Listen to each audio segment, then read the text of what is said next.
Hey guys, welcome back to the channel. This is a story about what if Deku became the Lion of UA Part 1.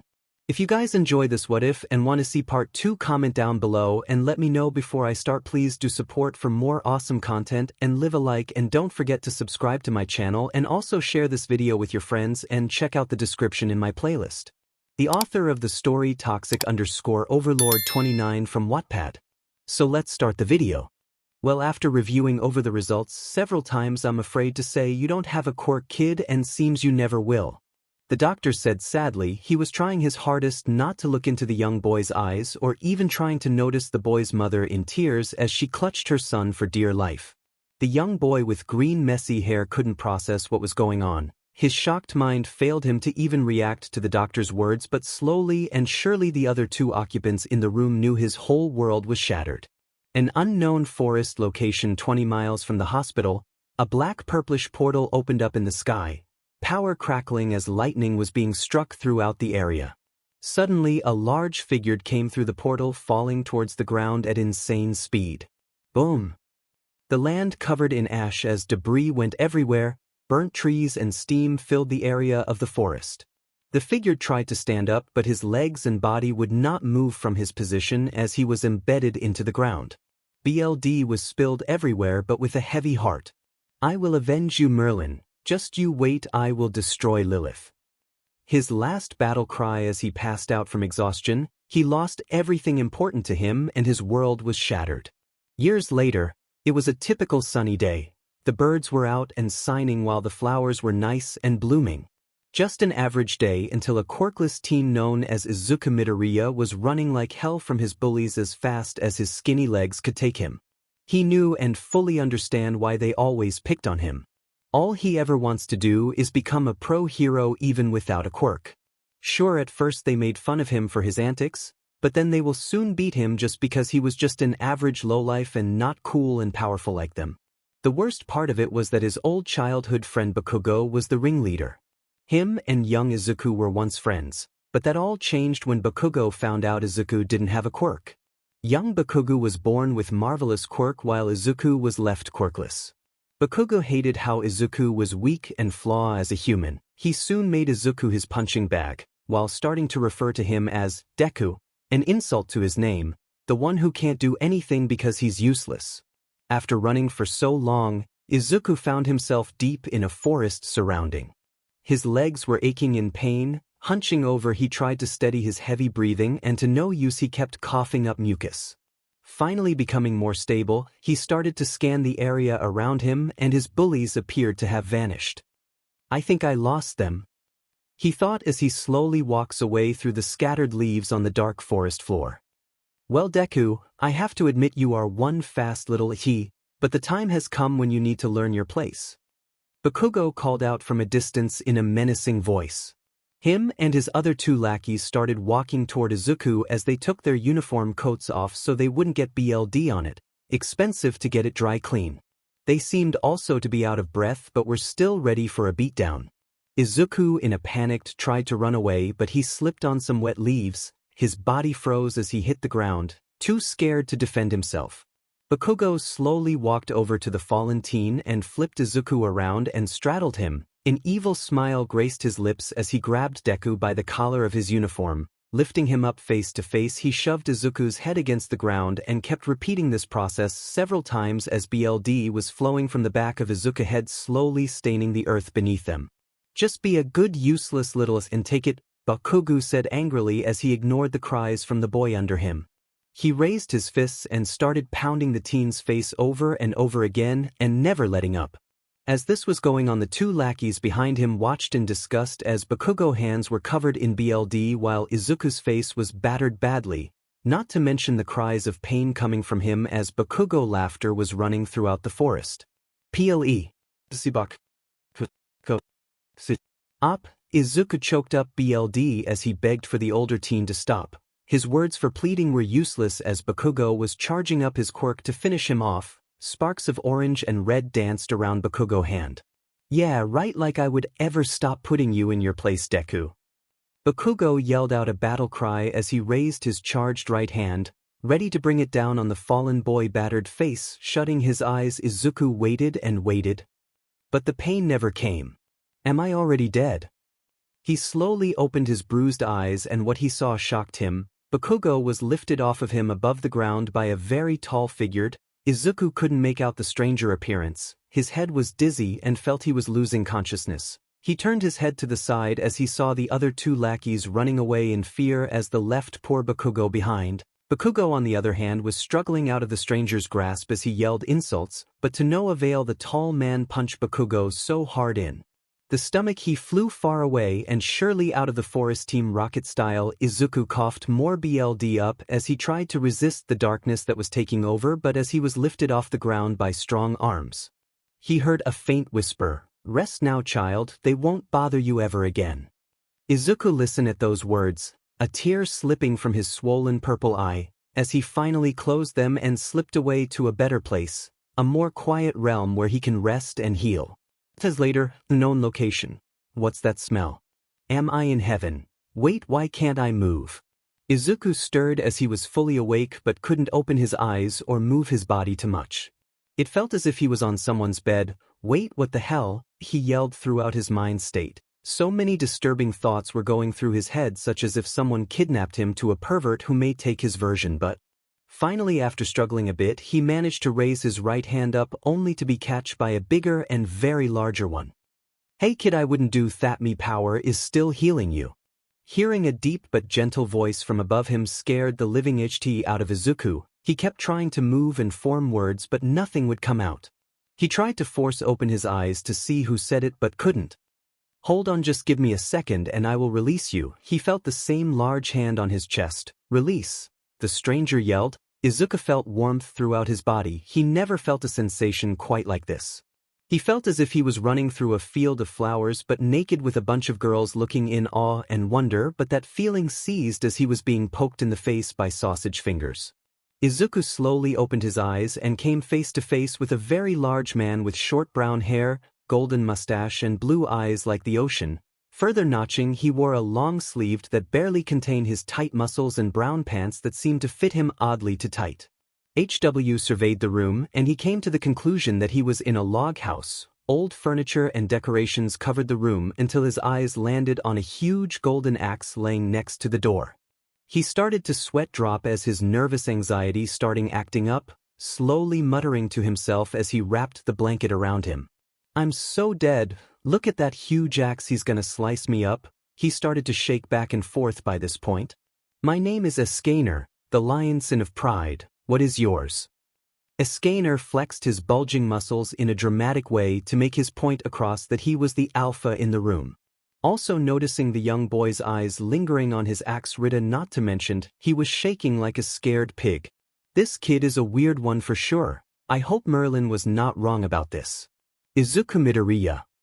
Izuku answered quietly but loud enough for Escanor to hear. Izuku was too scared to think straight, and not to mention he was in front of Beast of Man with his scary muscles bulging. He could squish him if he wanted to and eat him for soup or use him as a toothpick or better yet use that axe to do all the work. He started muttering again, this time faster as Escanor looked at him oddly.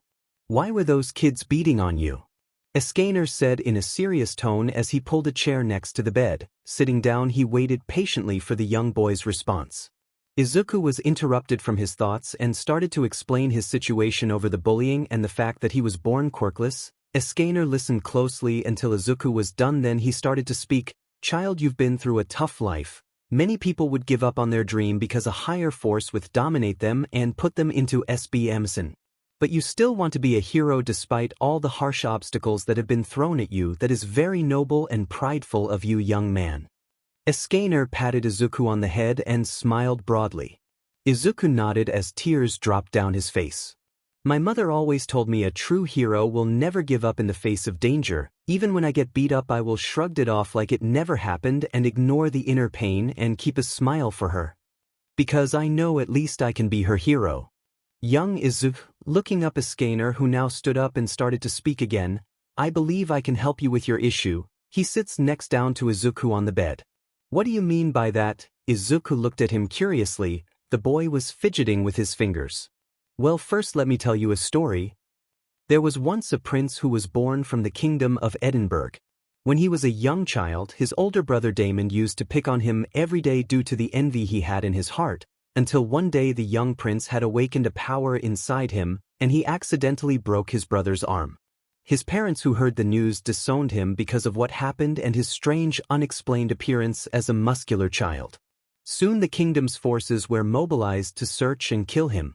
All hope was lost until he came across a kind woman named Rosa, who hid him in a barrel and set it adrift at sea in search of a better life. He survived, but wherever he went, people would have called him a monster even when he put his life at risk to help them. Until one day he eventually meets a appealing goddess named Merlin and a short man named Meliodas who asked him to join their knightly order. Soon after he became a hero to a few but an enemy to many. Escanor finished as he started to remember the glorious past he lived and the many battles he fought along with his beloved Merlin. Wow! Let me guess you were that man. You're pretty sharp, kid. Well, it was obvious. I mean, look at you and that axe. You gotta be a knight. But I'm confused. I never heard of this kingdom Edinburgh or this story in history class, Izuku said as he was stretching his arms and legs out. Well, yes. I mean, it's because I'm not from this world. Escanor couldn't lie to his next successor. He didn't want to say the rest of the story, but he may not have a choice. Wait, are you an alien? No, you idiot. Escanor covered his ears as he yelled back. This kid could develop a nice battle cry with practice, he thought jokingly.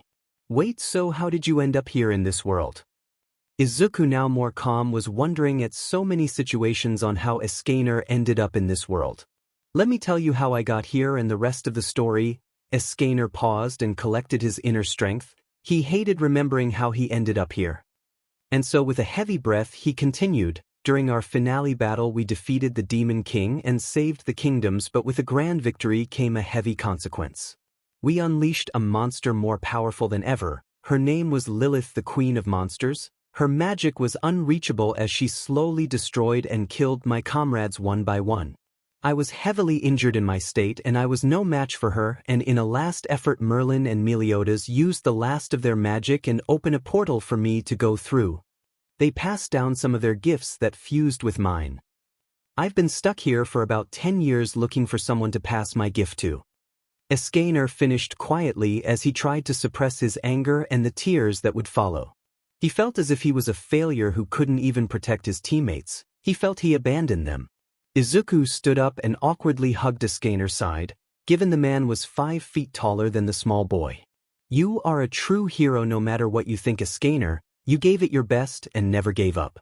Don't let their sacrifice be the end of it. Live on for them and cherish the memories. Izuku's encouraging words warmed Escanor's heart. Now my boy, enough with the sad moment. Now about the power I said earlier. It's magic-based and different from what your world referee as quirks. Izuku just looked at him weirdly. Magic? You mean shooting lights while pulling rabbits from hats and doing spells with a spell book? Escanor laughed at his statement and couldn't stop tearing up. He hadn't laughed so hard in years. My boy. You sure are a funny one. I knew Merlin and Meliodas pointed me in the right direction in finding a new host. Escanor wiped his tears, still giggling at the simple statement. Being alone for a long time, he forgot how enjoyable it was to talk to another person. Haha, hey, the real question is why me? Out all people, why me? Izuku was now more confused on the term why him. Escanor, you could pick someone stronger who is already born with power and train them to be godly.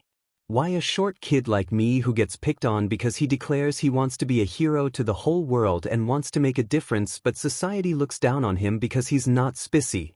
Izuku was cut off as Escanor put a hand on his mouth, keeping the boy from rambling on again.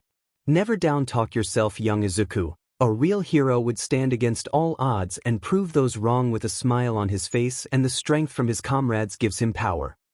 Escanor cast his eyes down to you, Izuku. Blue met green as Izuku finally knew why he was chosen. It was his dream to become a hero and he never gave that up. Not to mention him and Escanor had similar backgrounds.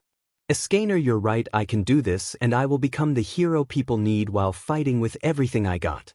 Izuku said as his green eyes lit up with determination, the eyes of a true hero who will face the world if he had to. You're really a unique one. Well, I kept you here long enough. Are you ready, kid? My time is soon over and I believe you're up for handling the blessing. Escanor slowly put his index finger to Izuku's forehead. My power is a blessing from an angel deity. Starting from sunrise, my power begins to increase, with the process reversing with the setting of the sun. In the daytime, my physical strength, speed and durability increases dramatically and am able to radiate intense waves of light and heat easily capable of melting metal and vaporizing stone to the point I'm the actual embodiment of the sun, the source of all life. And I'm able to imbue my axe with magic power, which causes the slashes from my axe to also burn my foes. I also acquired 2 other powers from Merlin and Meliodas, but due for another time I will explain. Escanor finished as he took much pride upon his blessing, but still he felt it was a curse. Izuku started tearing up happily. He didn't think he would ever get power, but now he had a chance to make a difference and become a hero and prove those others dead wrong. This may hurt, kid, Escanor said quickly as his fingers started to glow gold with heat waves coming off of him. Izuku didn't have time to process Escanor words and started to transfer his power to Izuku. Izuku felt incredible pain like he had never felt before. He cried and couldn't even move as his body was frozen. After a few seconds it was all over. Painting as Izuku had fallen to his knees. He could feel his body vibrate with a life he never knew existed. Looking down, he clutched his hands as they vibrated with golden heat waves. He felt his body changing and tightening as his muscles had gotten slightly larger. His senses became sharper as he can hear things and smell things he never knew was possible. He was awed by this power. It is done, young Izuku. You now carry the blessing sunshine. May you become the hero you dream of and protect this world if Lilith ever shows up. Escanor said as tears escaped his eyes. Slowly he turned around and walked out of the room, leaving his 𝗧𝗓𝗔𝗂𝗃 behind. Plus, wait. Izuku's body fell to the ground as he passed out from exhaustion. He wanted to talk more, but sleep is not so bad, right? Izuku's apartment 3M. Izuku stirred in his All Might limited edition plus ultra bed. He was suddenly awoken by the AC unit going off outside his window. He rubbed his eyes and slowly looked around his room, noticing his All Might night light was flickering wild as usual due to the light bulb being old, but something was off. Wait. What the hell? Izuku yelled as he fell off his bed and ran out of his room towards the living area. He started to examine himself in the large mirror that sat next to the couch. My face. I thought. Wait, what happened to Escanor? He was muttering under his breath as he was looking over his body for the slight bruise or any sign from his beatdown with Bakugo. His clothes, he noticed he was in his 3rd issue All Might Platinum PJs you can only get through a private top 20 fans convention center. Why the hell was he in these? He doesn't remember changing into them. Izuku, my baby, where are you? What happened? Inko ran throughout the apartment looking for her baby boy. She finally found him in front of the mirror with his top off and halfway down PJ pants. She can see his All Might, I Heart the Hero, undies.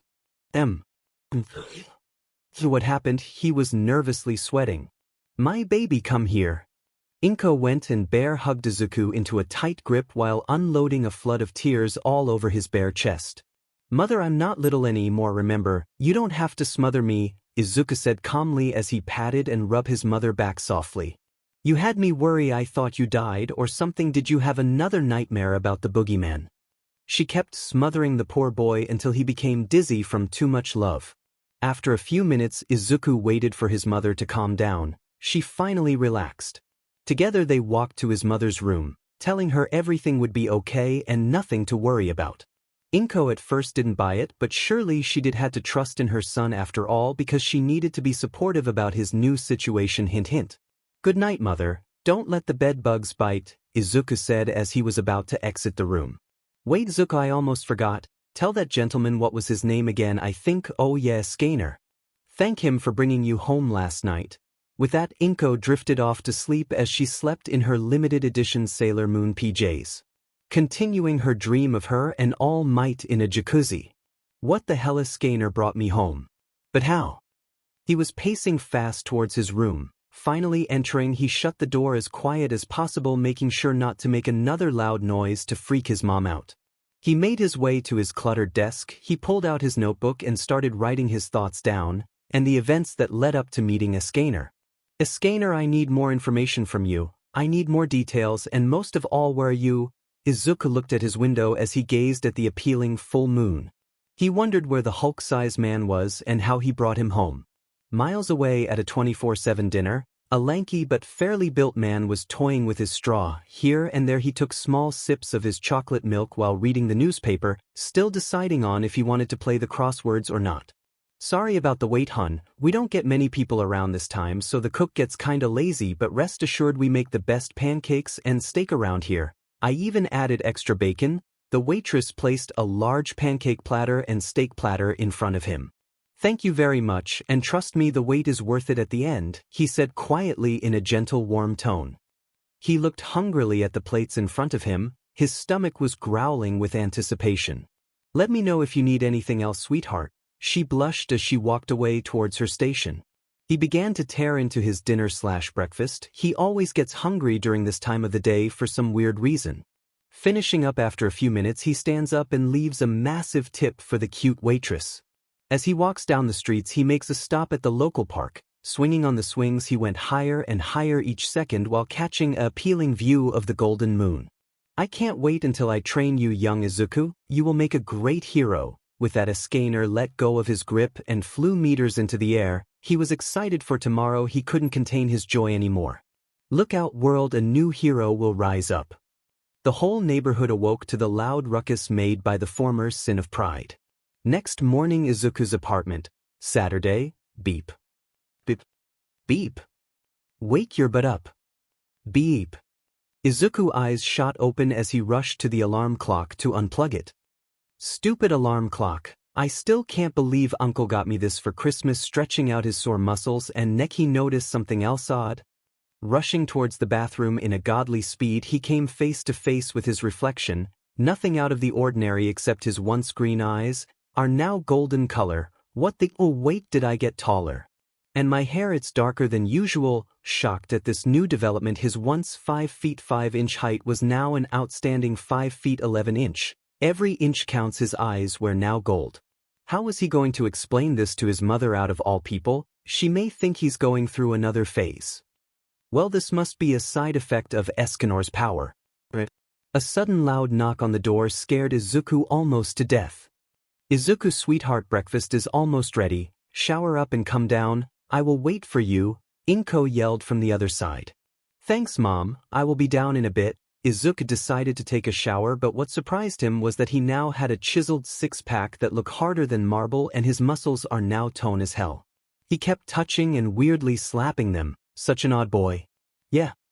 Definitely a byproduct from Escanor. Minutes later, Izuku point of view. I wonder if mother would notice anything. Suspicious. Wait, is that bacon I smell? I ran downstairs in a hurry. What can I say? I'm a sucker for bacon. As fast as my thick beefy legs carried me downstairs, I heard my mother say, Izuku, today we are going to eat bacon, hash browns and pancakes for break. She stopped finishing her sentence. She looked at me for a couple of seconds and then spoke up. Izuku, are your eyes gold, and how the hell did you get so tall overnight? Not to mention you gain a body of a mini Hulk. I can see her flabbergasted as she kept circling around me, poking at my muscles and comparing the major height difference between us. it. What do I tell her? Quick, I need to come up with something quick. Anything, hurry and use your head weight. Shaking away the nerves, I put my hands on my mother's shoulders and look her dead in the eye. I hope I don't F this up. Why's mother? That's right. I did get taller and beefy, and not to mention my eyes are different than before. I paused to let my nervous antics calm down. The truth is, I have received a generous gift last night, and that's why I've changed, and also why that man Escanor brought me here. I put my head down to the ground, ashamed of making her worry about me like this, but at the same time I need to be honest with her.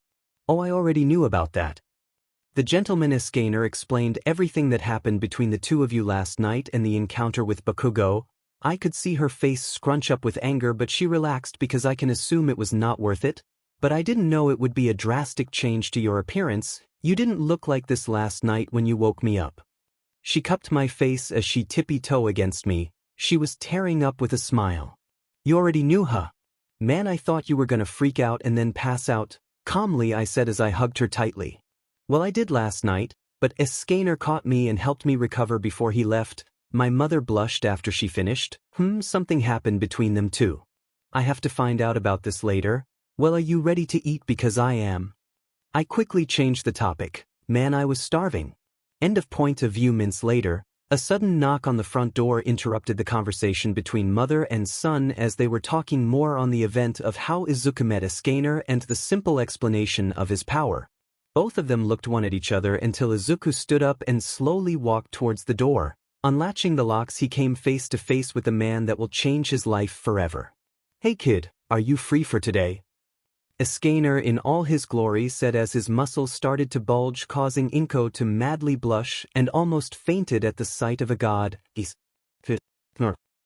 Izuku stuttered out, "Yeah, that's me, don't wear it out." He smiled broadly. "Why are you here so suddenly? And free? Where are we going?" Izuku was confused. How the hell does 𝗧𝗓𝗫 know where he lives? Well, I figured you deserved a basic rundown on your abilities and some training can do you good. Your mom told me UA is having tryouts in 8 months, so we barely have enough time to WHP you into shape. He picked up the shocked yet frozen Izuku and slung him over his shoulder. As he opened a portal to that leads to God knows where. 𝗧𝗓𝗫 turned to look at Inko with a warm smile. "Don't worry, he's in great hands." And with that they both left through the portal and disappeared. Inko cried softly as she curled up on the couch, not because she was sad but because of Izuku. He finally has a chance to achieve his dream and more importantly a father figure. Hopefully. She blushed madly at the thought of a shirtless 𝗧𝗓𝗫 who was giving her a back massage while feeding her grapes. Mountainside 50 miles away, Izuku point of view. Man, I feel like a kid slung over 𝗧𝗓𝗫's shoulder. We were met with a bright sunlight as we both exit the portal. Still have to ask, how does he create these portals? Maybe if I bug him enough he will teach me. Suddenly 𝗧𝗓𝗫 stopped. I felt his other hand grab the back of my shirt and all I can process was me getting thrown off of him. What the hell? I crashed through several brushes until finally 𝗬𝗵𝗲 large tree stopped me. Warehouse. The hell was that for? I struggled to get up, but demon, I had splinters and cuts all over. What was 𝗧𝗓𝗫 deal for that sudden attack? I'm sorry for that, young Izuku, but when we train there's no pampering or holding back. If you want to wield my power you have to prove your worth to me, 𝗧𝗓𝗫 said as he slowly was walking towards me. I noticed he slowly started to grow in size and eventually he towered over me by a good 3 feet. Is this guy really serious? He's gonna kill me. I'm going to die. I don't expect you to take pity on me, old man, because I will show you who is more worthy of this blessing. My mouth moved on its own in retaliation against 𝗧𝗓𝗫, like if it was almost instinct. You sure are a funny one. I also see your appearance has changed. I guess it's a byproduct from my power, not to mention that small instinctive pride. 𝗧𝗓𝗫 said in a cocky way, as he felt he was more superior with the power. Demon ego. Wow, you must feel special for creating perfection like me. I slowly charged power into my legs. Hopefully 𝗧𝗓𝗫 does not notice. Now before we start the fighting, 𝗧𝗓𝗫. I didn't let 𝗧𝗓𝗫 finish as I launched at him, delivering a blow to his smug face, sending him flying meters away. I may not have power before, but that doesn't mean I didn't secretly practice stances and fighting techniques at home while watching heroes on TV throughout my years. 𝗧𝗓𝗫 caught himself and slammed his feet on the ground, which produced huge shockwaves throughout the mountain. Wow, that actually tickled. I'm surprised you were able to perform that successfully, but you know it's rude to interrupt your elders, right? I see 𝗧𝗓𝗫 wiped a little BLD from his mouth as he got into a fighting stance. Oh well, I'm sorry you let your guard down. Hopefully you can forgive me. These words and actions are not me. Why was I acting like this? Wait, can this be the sin of pride 𝗧𝗓𝗫 was talking about? It feels good. I feel like I conquer anything. These conflicting personality really hurt my head, feeling my muscles grow larger as power is flooding through me. I looked at my watch, noticing it was 11 a.m. The sun was bathing on both of us, fueling our power. And each second I feel it about to burst. End of POV. As the tension between the two grew, their pride swell and shook them as the ground below began to crack and split. Both Izuku and 𝗧𝗓𝗫 rushed at each other. Izuku powered up a right hook aiming for his opponent's chest, but 𝗧𝗓𝗫 saw this and blocked it with his massive arms. 𝗧𝗓𝗫 in response threw a left uppercut at Izuku's face, It connected, turning the young boy's head and leaving a devastating impact as Izuku was sent flying through the air. In it, that is one hell of a punch, but I can take it. If I can't beat him on combat, I have to outsmart him in brains. Izuku landed as he recovered and jumped away from Escanor, putting distance between them. However, Escanor dashed right towards Izuku. Izuku was startled by how fast Escanor was approaching, but he could use this to his advantage. Izuku threw a left hook right at Escanor as he got close. He aimed at his chest, which Escanor barely blocked. Escanor used a charged punch and aimed for Izuku's face. However, Izuku dodged the punch barely as he felt the force of it cut his cheek. Izuku threw an uppercut right towards Escanor's chin. Escanor barely dodged the attack and countered by striking Izuku face downwards, turning the young boy's face sideways. Izuku crashed down hard against the ground as he felt the impact cracked his jaw and neck. Izuku recovered and began to run away while avoiding Escanor's advances and combo attacks. Dodging and invading was the best option. SHT, everywhere I go he's right on my butt. I need to get to a safe distance or I'll be caught by him, Izuku was thinking. However, Izuku in a last effort then spins around and rushed right towards Escanor. He was ready to ram his knee into Escanor's face, but sadly, Escanor caught his knee and the entire leg. Hosting Izuku over his head, he started to slam Izuku around like if he was a rag doll. The boy cried in pain as his bones were being cracked all over. Coughing up blood, he became dizzy. Escanor finally threw Izuku across the ground, watching the boy skip along as if he was a pebble going across the river. Let's see if you can survive this. Escanor aimed his hand at the fallen bloody boy, charging his heat towards an output attack. Cruel sun. Escanor unleashed a powerful mini-sun towards Izuku at high speeds. He was not going easy on the kid at all. Come on Izuku, prove to me you are worthy. Izuku struggled but surely stood tall and proud on his 2 feet. His clothes were ripped and he had many gashes across his body. He had a sly smirk on his face. No, I will not let it end this way. This may be my first real fight, but that does not mean I have to lose. Come on Izuku, you can do this. You cannot let it end here. Izuku was facing the mini-sun as it was getting more and more closer. He felt the heat of the star approaching. If it ends like this, then my meeting with Escanor would be pointless. I will show him I'm superior in every way. That's why I'm not going down. Izuku caught the burning ball of heat. The pain he felt was incredible. It didn't help because the ball grew in triple in size. The land was shaking and breaking apart as the nearby trees turned to ash and the rocks vaporizing. Izuku was pushing against the ball as hard as he can. His small size compared to the powerhouse of the attack didn't help either. Is this all you got, Izuku? Maybe my sunshine was wasted on you. If you can't stop this simple attack, then what's the point to continue into training? Escanor said darkly as his face cast a shadow. No, I will surpass you, and everyone would know my name. Izuku with all his might lifted the large ball of sun and redirected it straight into the sky. Escanor was shocked as he watched his cruel sun being redirected like that, especially when he put 65% of his power into that attack. The cruel sun exploded and sent heat waves across the battlefield, burning everything in sight. Izuku had fallen to his knees, his head pounding and his body was aching. It, that wasn't so bad for the first day of training, he finished as he coughed up some blood. I must admit, you keep surprising me, Izuku. I now acknowledge your pride and determination. However, we still have much to teach you. Escanor stood above the teen and picked him up. The fallen teen was too tired to resist. I did good for my first test. Sloppy, but I really didn't expect much at all from you today, Escanor said as he started laughing. You JRK. Ha, let's get you home before your mom gets worried. Escanor opened a portal that led to Izuku's living room. Hey Escanor, Izuku said quietly as he shuffled in his arms.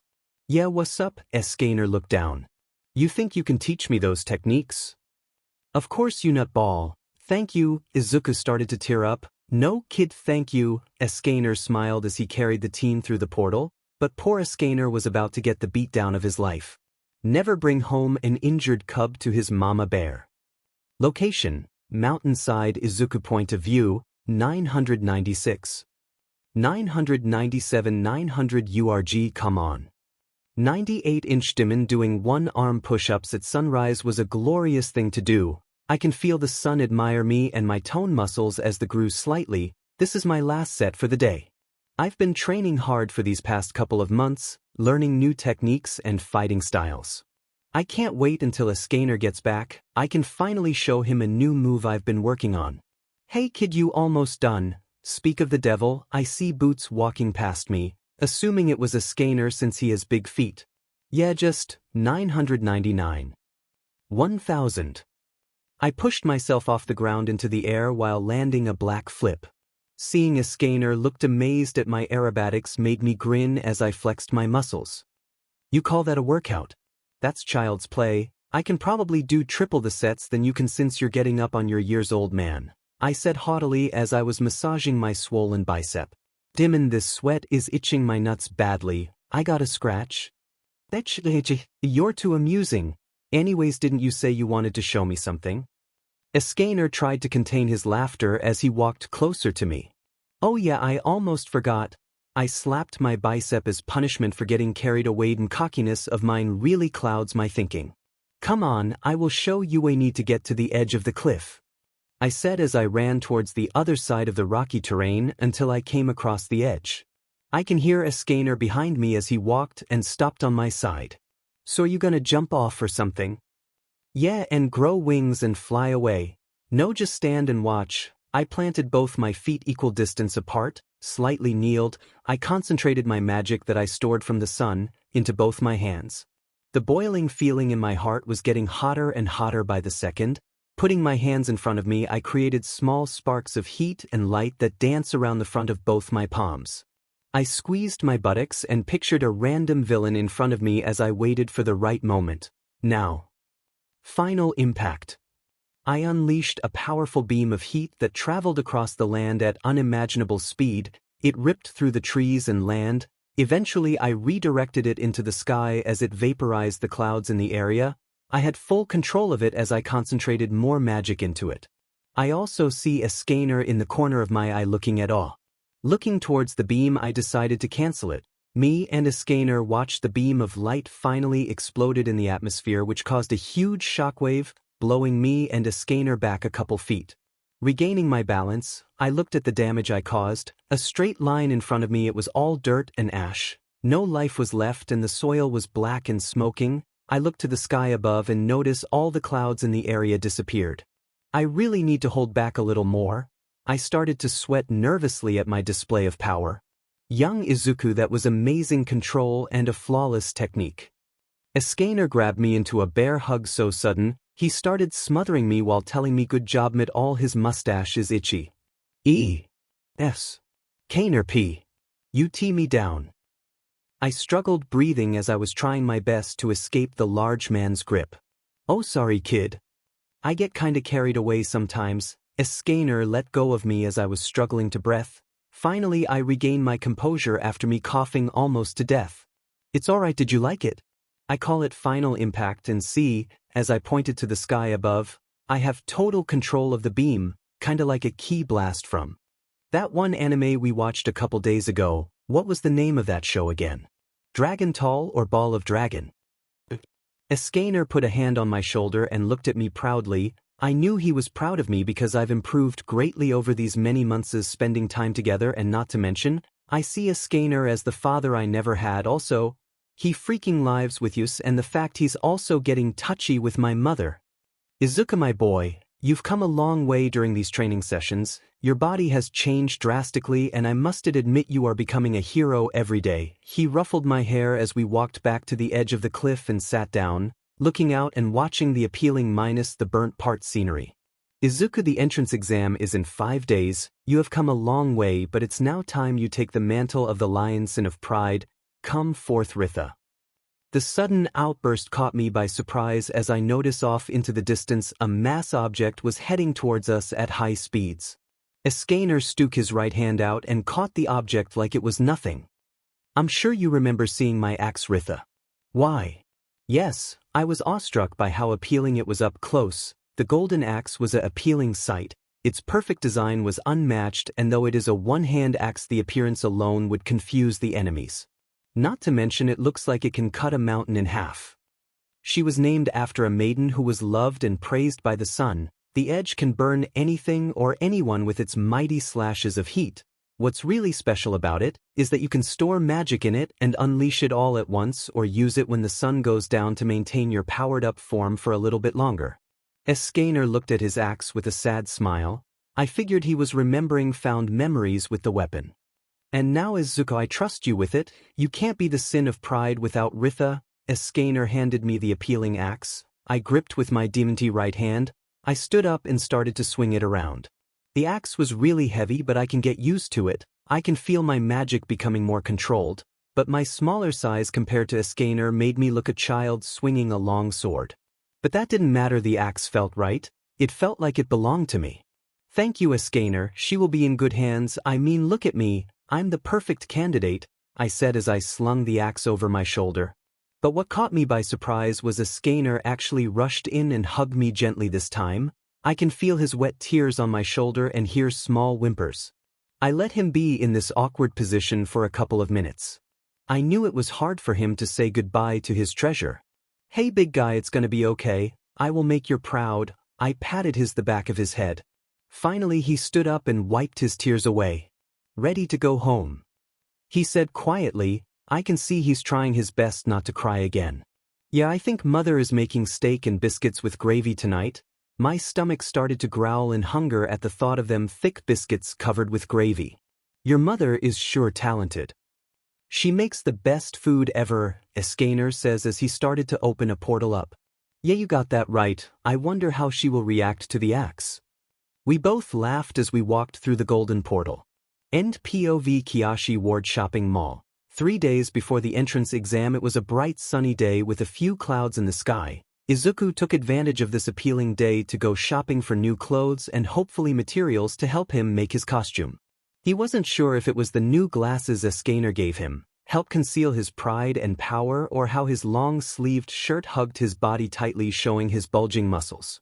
He was catching the attention of various people around him. Some were cute girls and others large grown men that blushed for odd reasons.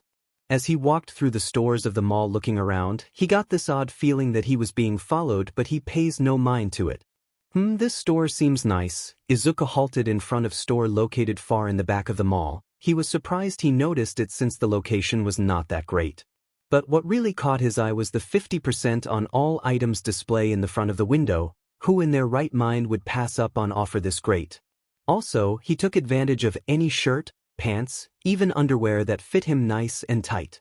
Entering through the sliding doors, Izuku couldn't believe what he saw. Rows upon rows of clothing, all colors and designs. With his enthusiastic nature out of check, he ran past the greeter and began looking through the first aisle.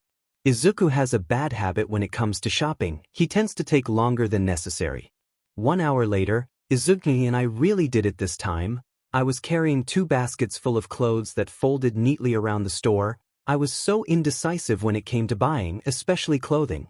I take pride in my casual fashion. I dress mostly in long sleeves and fitted pants since I think I look decent. 𝗧𝗏𝗲, let me see what I have first. I stopped near the fitting room to sort through things I need and don't need.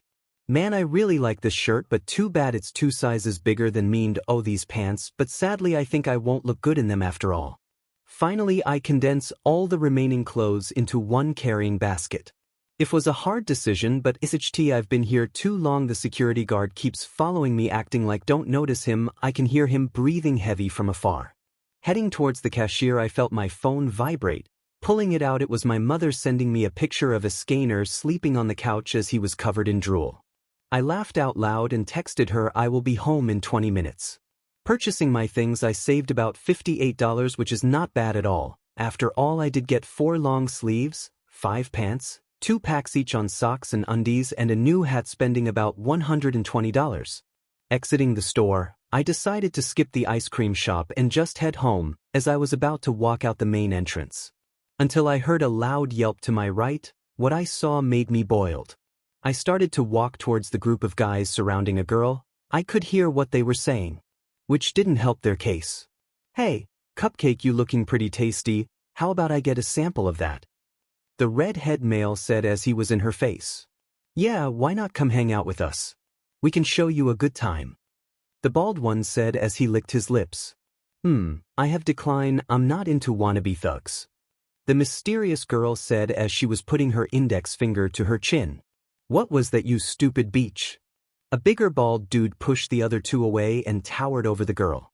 He grated the girl by the wrist and pulled closer to him. When he decided to do this, I reached for his wrist.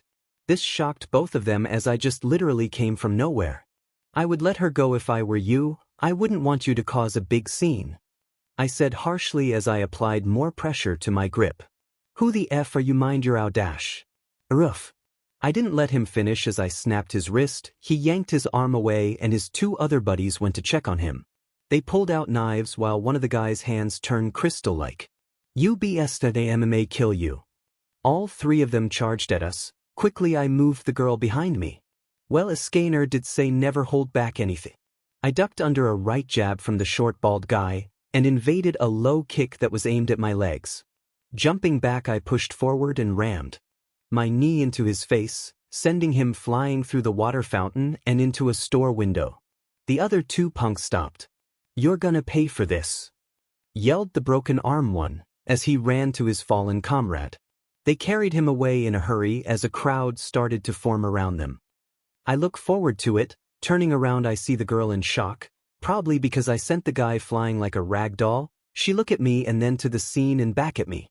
She smiled oddly and grabbed my hand.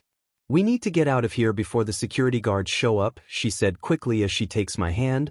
We ran out the main doors and past the parking lot. We kept running and running, not knowing where we were going. Wasabi Park 8 miles from Izuku apartment. Hey, we can stop here. I was painting between breaths. This girl was really fast and had strong butt grip. Oh, sorry. We both stopped to regain our composure. I couldn't really get a proper look at her face, not mentioned her back is facing me. Suddenly she turns and around and my god. Thank you for saving me back there, you're a re. I zoned out at her words. This beauty of an angel is a relatively petite. She had fair-skinned and had a natural blush. Her eyes were slightly inward tilting, but what caught my attention was her irises were bright yellow and her pupils thin slits, making her somewhat resemble a cat, and her wide mouth is also rather feline, as both her upper and lower canines are more pointed and longer than the rest of her teeth. Her hair is ash blonde and is styled into two messy buns, numerous wild strands sticking out at all angles from their centers, making her look adorable. She also had side bangs to frame her appealing face. She wore a nice fighting tank top with low-cut dark jeans and red sneakers. Wow, she is perfect. I was lost in my own thoughts until I felt poking at my chest. Coming to my senses, the girl was pressed against my chest as she looked at me curiously. Didn't you hear what I said? I said my name is Toga, what's yours? She said cheerily as she started to smile widely.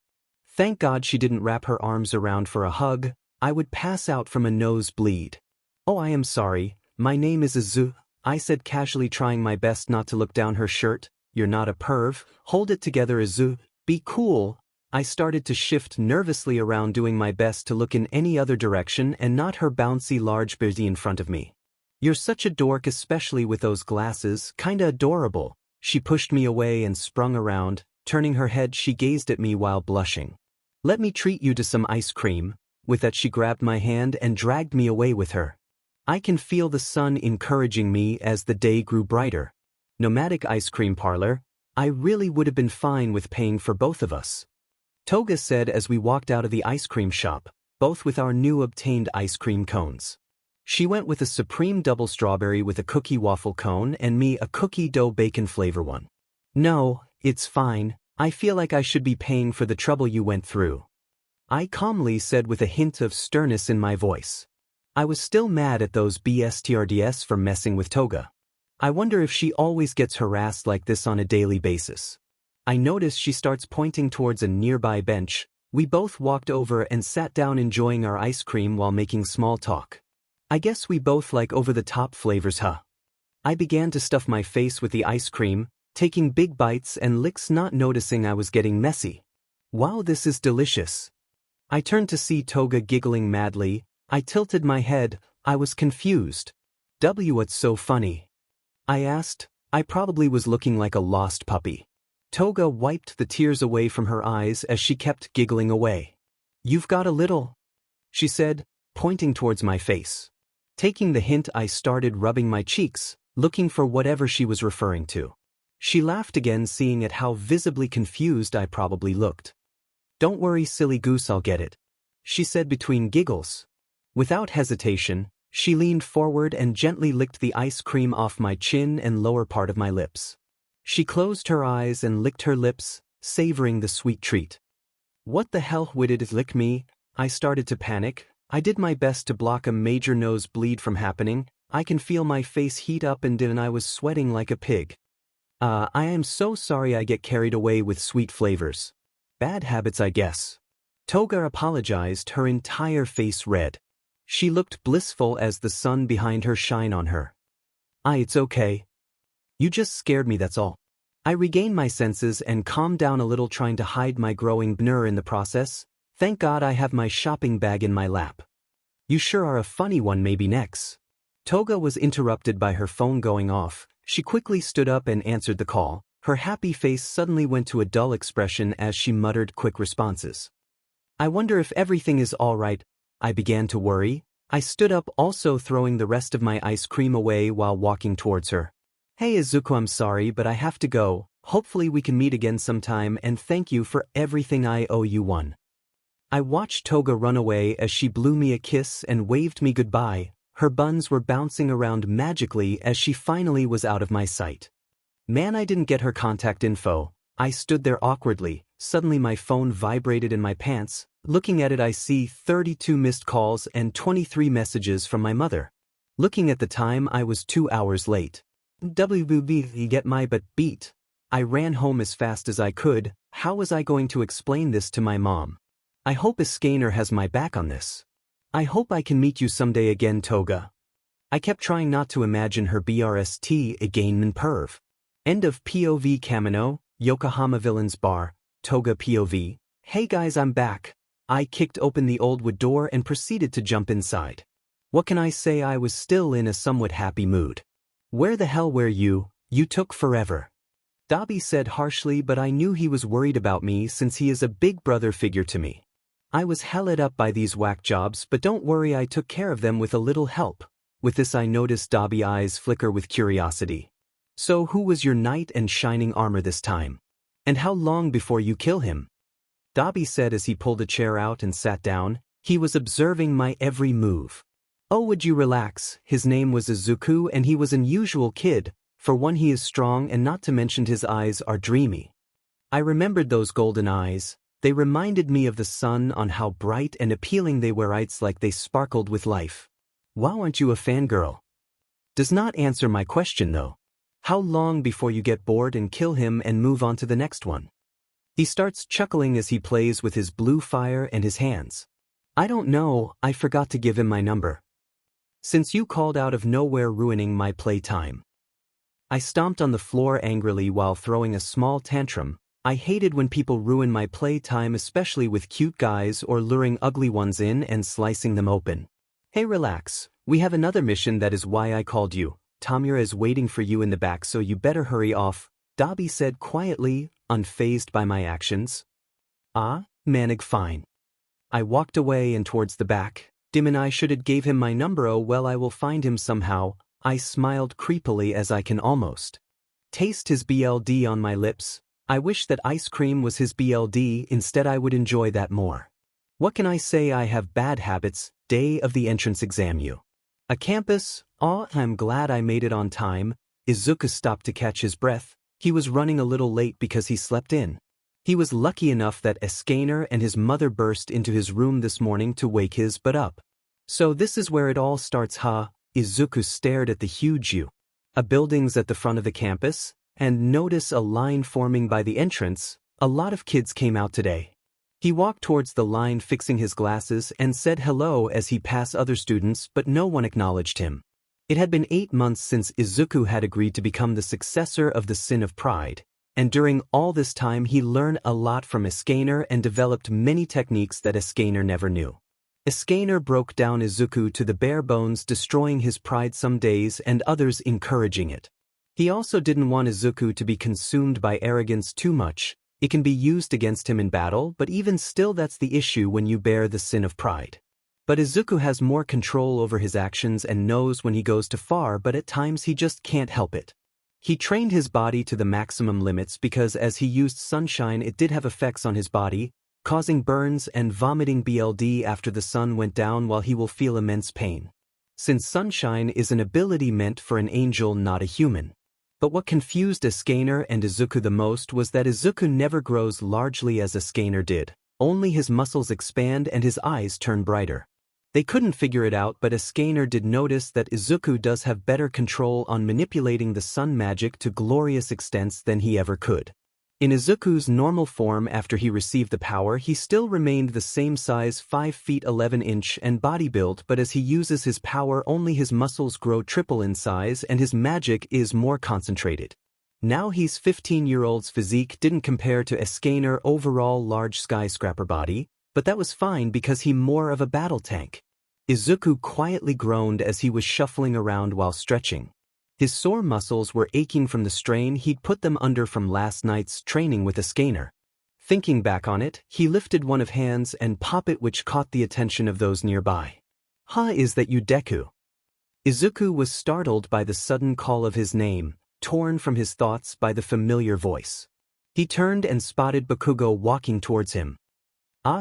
Izuku said quietly. He hasn't seen Bakugo since the incident in the forest, since he was in the hospital recovering from Escanor blow to the gut all these months. At least that's what his mother told him.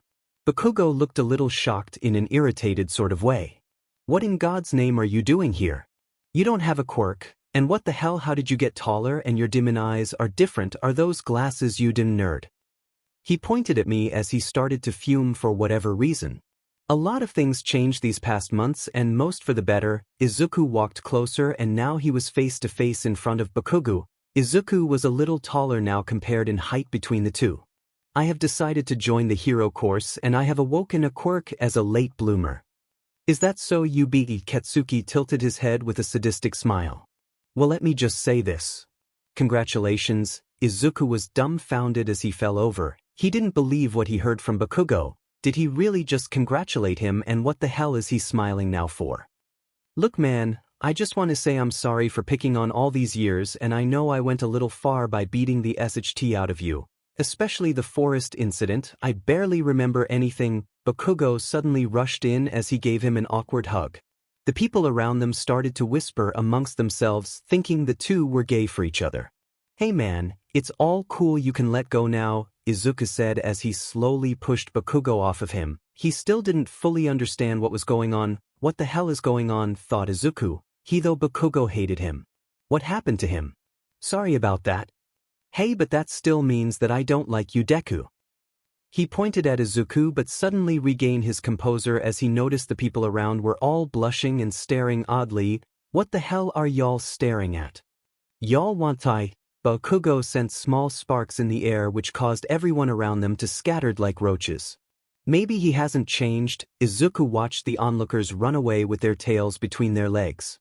"Hey, do you want to go the entrance together?" Izuku offered to the blonde teen. He shrugged as he stuffed his hands into his pockets. They were walking towards the entrance together now.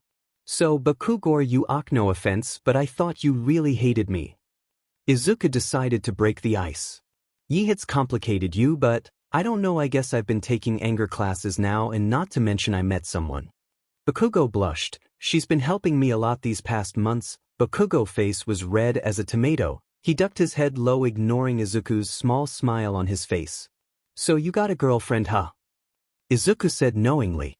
"Shut up, you 𝗧𝗵𝗲, yelled Bakugo as his whole body turned red and he was shaking while throwing a mini tantrum. Izuku's sweat dropped. He never seen Bakugo act like this before, so it freaked him out still.